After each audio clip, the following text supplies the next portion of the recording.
Vemos tres momentos en el Evangelio que acabamos de leer. El primer momento, que es precioso, donde se acerca este oficial romano, este centurión, cuando Jesús ya estaba entrando en Jerusalén. Recuerda que nos ha presentado Mateo el Sermón de la Montaña.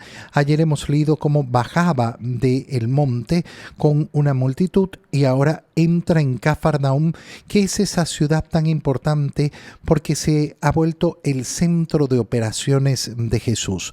Se acerca este oficial romano y le dice: Señor, tengo en mi casa un criado que está en cama, paralítico, sufre mucho. Es un criado.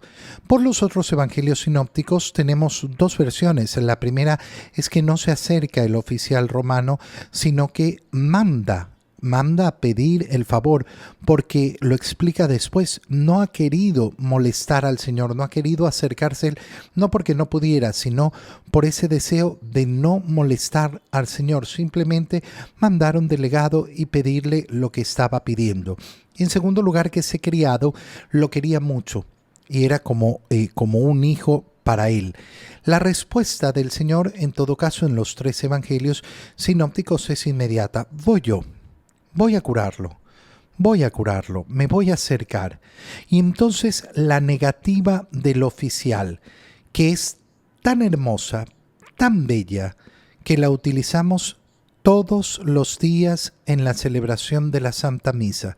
Qué hermoso es darnos cuenta de que si el Señor ha dicho: no he encontrado una fe tan grande como la de este hombre en Israel, bueno, ese es el motivo por el cual nosotros decimos: bueno, imitémoslo.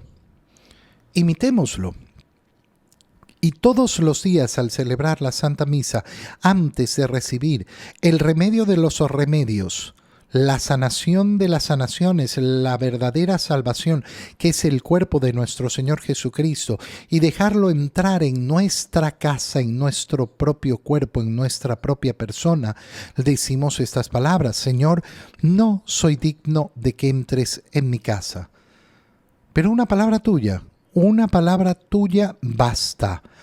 Y explica el oficial romano: ¿por qué? ¿Por qué digo esto? Lo digo porque suena bonito. No, porque tengo fe. La fe que aplico en mi vida natural. En mi vida natural yo vivo bajo disciplina. ¿Y qué significa? Que le digo a un soldado: haz esto, y va y lo hace. Que le digo a mi criado: haz aquello, va y lo hace. No necesito estarlo persiguiendo. ¿Por qué? Porque confío en las órdenes que les doy y que las van a obedecer. ¿Qué está diciendo el oficial romano? Algo precioso. Tú eres el Señor. Tu palabra basta. Tu palabra sobra. Yo no necesito que me toques, yo no necesito que me frotes, yo no necesito que entres a mi casa, yo no me necesito que hagas absolutamente nada, sino que manifiestes tu voluntad.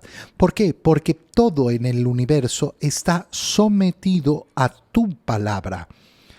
Qué preciosas palabras entonces las que dice este oficial romano, porque está manifestando efectivamente una fe perfecta. El Señor es el que domina el universo. Por tanto, así como ha creado todo hablando, diciendo, Dios dijo, así opera todo en el mundo.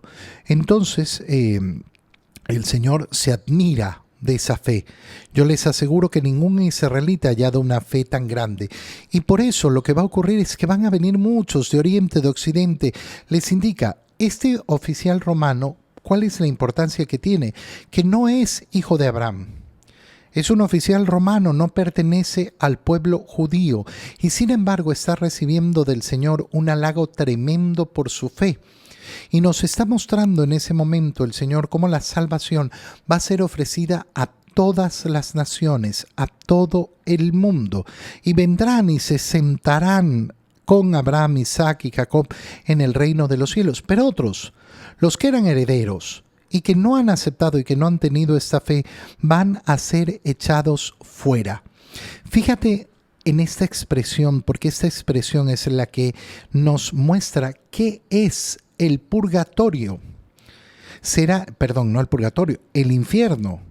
serán echados fuera, fuera de la presencia de Dios, fuera del reino de los cielos. ¿Qué hay fuera de Dios? Nada. Cuando nosotros hablamos del infierno y de los padecimientos del infierno, de lo que estamos hablando es justamente de esto, de estar fuera de la presencia de Dios. Pero fuera de la presencia de Dios, que es el creador de todas las cosas, ¿qué hay? Nada.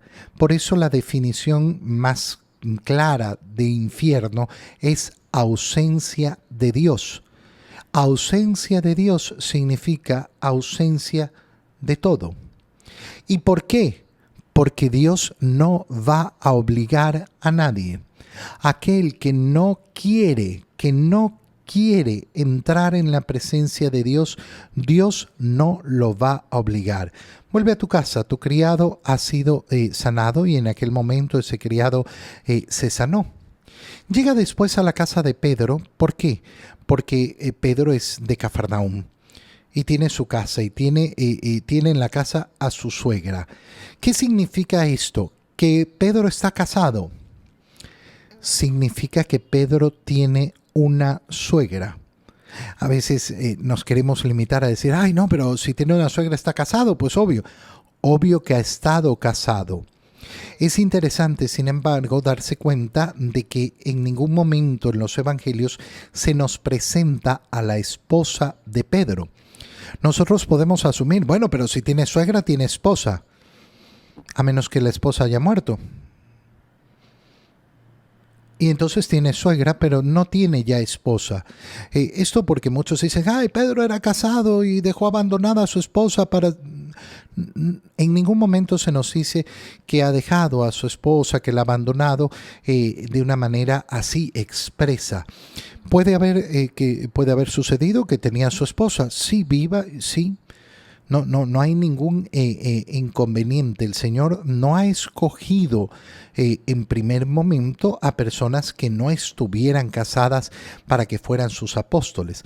Digo esto porque es importante, porque a veces se quiere utilizar como argumento en contra del celibato. Y es muy peligroso pensar así. ¿Qué es lo más bello? Que Jesús la sana inmediatamente, la toma de la mano y ella se levantó y se puso a servirles. ¿Para qué sirve la salud? Para servir. ¿Para qué quiero yo salud si no voy a servir al Señor? Y al atardecer le traen muchos enfermos y los curó. Y de esta manera se nos muestra cómo se cumplen las palabras de Isaías, la cercanía del Señor. Él hizo suyas nuestras debilidades y cargó con nuestros dolores, que se nos ha mostrado en todo el Evangelio, a ese Señor cercano, al Emmanuel, al Dios con nosotros, al que verdaderamente está cerca de nuestros dolores, sufrimientos y pesares.